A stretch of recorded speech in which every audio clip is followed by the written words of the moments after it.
Thomas Jefferson, the author of the Declaration of Independence, was the third president of the United States.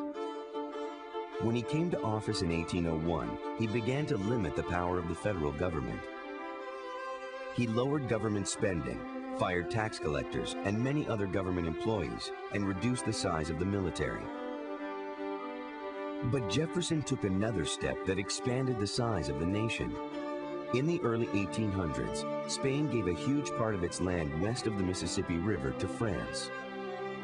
Many American farmers shipped their crops down the Mississippi to the port of New Orleans. Jefferson feared that France would take away Americans' access to this port. In 1803, he sent diplomats to France to buy New Orleans. Fortunately, the French leader Napoleon was eager to sell all his American lands to help finance his war with Britain.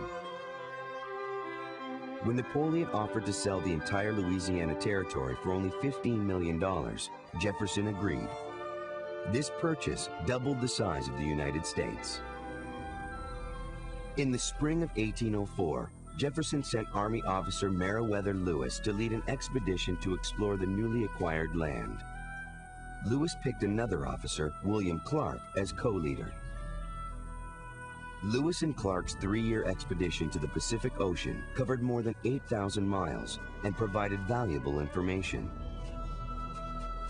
Trade was important to America in the early 1800s. Many Americans sold crops and raw materials to foreign countries.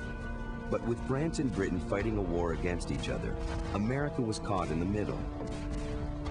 While America tried to remain neutral, both Britain and France began capturing American ships to block trade with their enemy.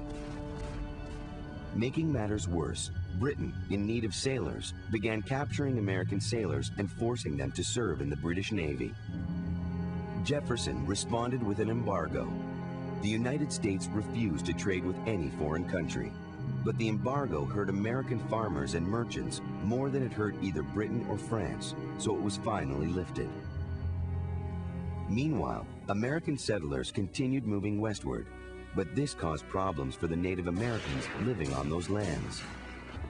In 1805, Native American groups in the Old Northwest joined together to stop the settlers and prevent the destruction of their homelands and way of life. Britain also wanted to stop America's westward expansion, so it supplied the Native Americans with guns.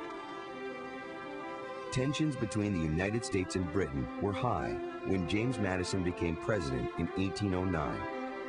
Americans were angry over Britain's support of Native American fighters in the West and the continued impressment of American sailors. Congress declared war on Britain in 1812. When the War of 1812 began, Britain was still fighting the French, but the military cutbacks Thomas Jefferson had made limited America's ability to wage war. By 1814, Britain had defeated Napoleon and turned its full attention to the United States. In August, British troops marched into Washington, D.C. and set fire to many government buildings. Both sides eventually decided it was time to end the costly war. They began peace talks and signed a treaty in December of 1814. Some people called the War of 1812 the Second War of Independence. They felt that by standing up to Britain, the United States had finally secured its independence from Britain, and Americans' confidence in their country soared.